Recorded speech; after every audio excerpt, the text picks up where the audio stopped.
Well, hello guys. We're going to continue talking about pronouns. In our previous lessons, we talked about the first five kinds of pronouns, which are subject pronouns, object pronouns, possessive pronouns, reciprocal pronouns, and intensive pronouns. I decided to group these pronouns together because that allows us to understand the relationship in a better way. Because, for example, for the first person singular, or the first person plural, or the second person plural, we have a subject pronoun. In the case of the first person plural, the subject pronoun is we. And that first person plural has an object pronoun, us. And that first person plural has a possessive pronoun, ours. And that first person plural also has a reflexive and an intensive pronoun. In both cases, as you know, it's ourselves. And the same happens with most pronouns. With most of these of all the persons, first, second, and third person, either singular or plural. That's why I decided to group them together. I think it allows us to learn them in an easier way. So we are going to be discussing today about reciprocal pronouns.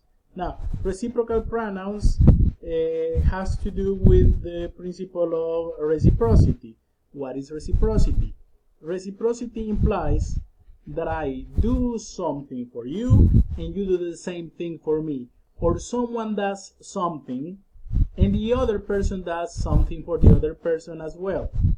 Luckily, we only have two reciprocal pronouns.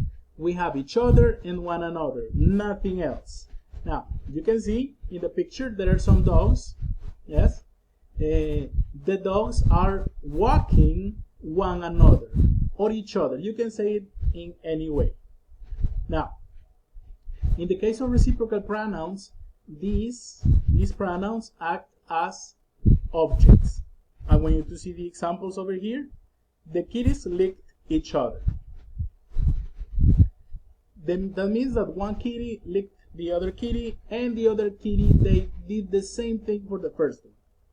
Vanessa and Joanna bought the same gift for one another. That means that Vanessa bought a gift, let's say some lipstick for Joanna, and Joanna also bought a gift for Vanessa, and she bought the same thing, a lipstick. Mr. Peña and Joe furiously pummeled one another. That means that Mr. Peña punched furiously to Joe, and Joe in turn did the same thing. He punched Mr. Peña furiously.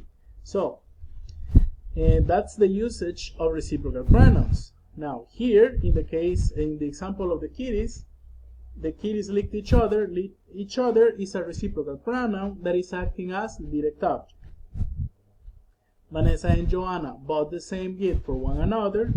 In that case, one another is a reciprocal pronoun that is acting as the object of the preposition for.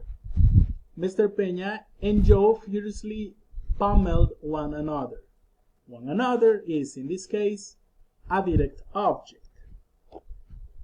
Let's talk now about demonstrative pronouns. Demonstrative pronouns are not new for you. You have studied demonstrative pronouns in different levels in your major.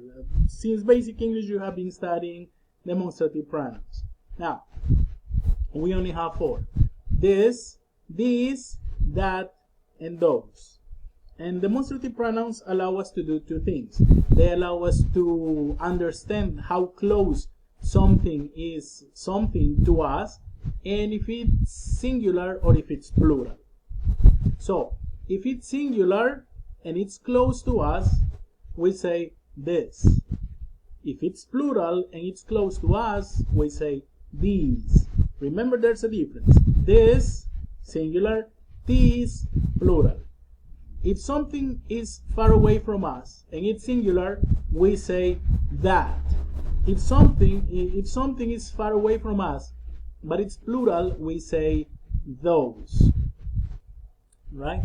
Now, they take different roles. They can be subjects, they can be direct objects, indirect objects, etc. Now, Here are some examples. Those are some big doors. Those is acting as the subject of that sentence.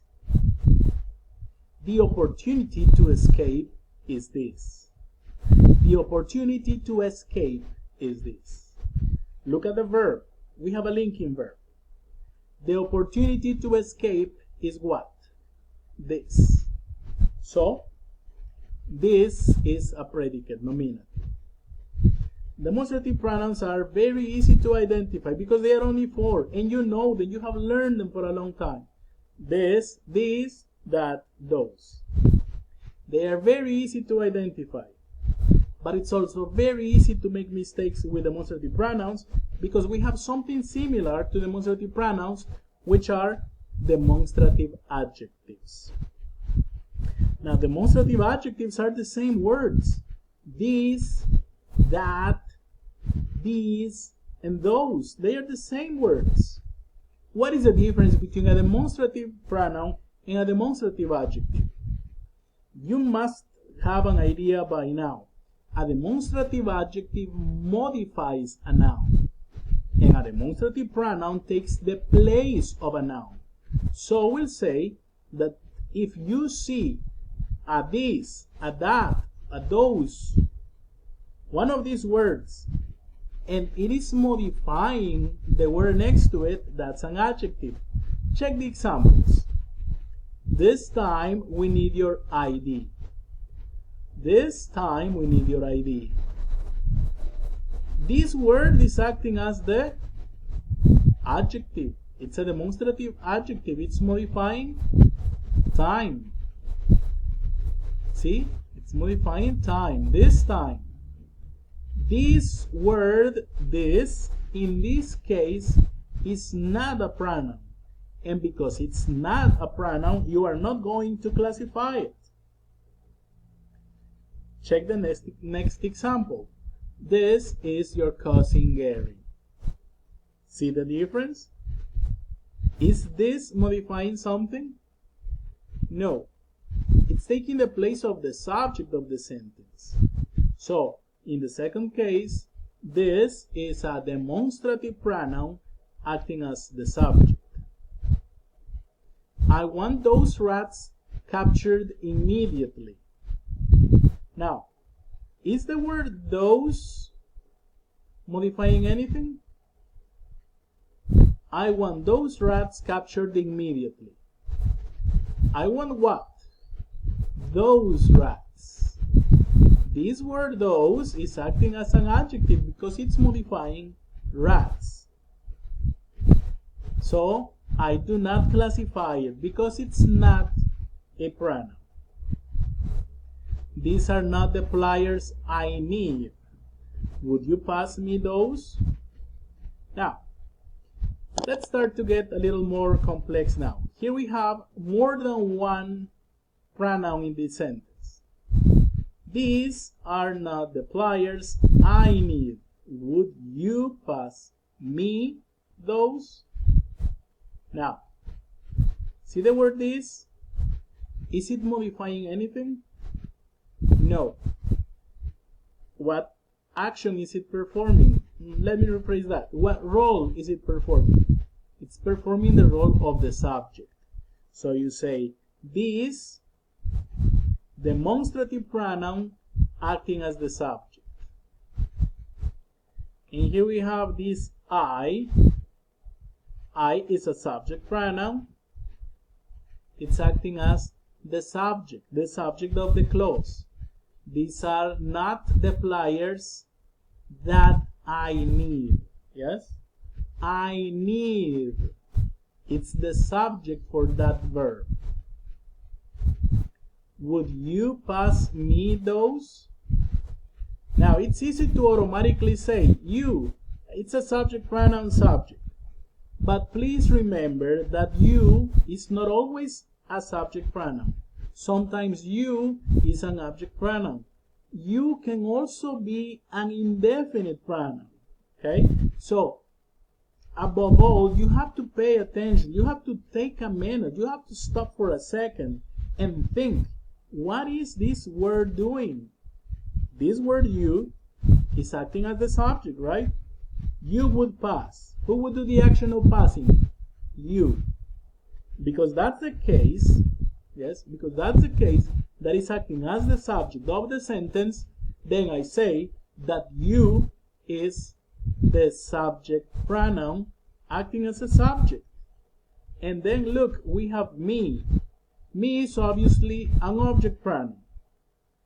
Me, object pronoun. The function, are you going to pass me? No, right? You are going to pass something. So, what are you going to pass? Those. Yes, those pliers, right? The pliers you're going to pass. So, those, let's classify first those. Those is, first, is it modifying anything in this word? Is the word those modifying anything here? No. So it's acting as a pronoun. It's a demonstrative pronoun that is acting as the direct object. And then we have me, which is the object pronoun that is acting as the indirect object. And guys, we are going to stop this video here.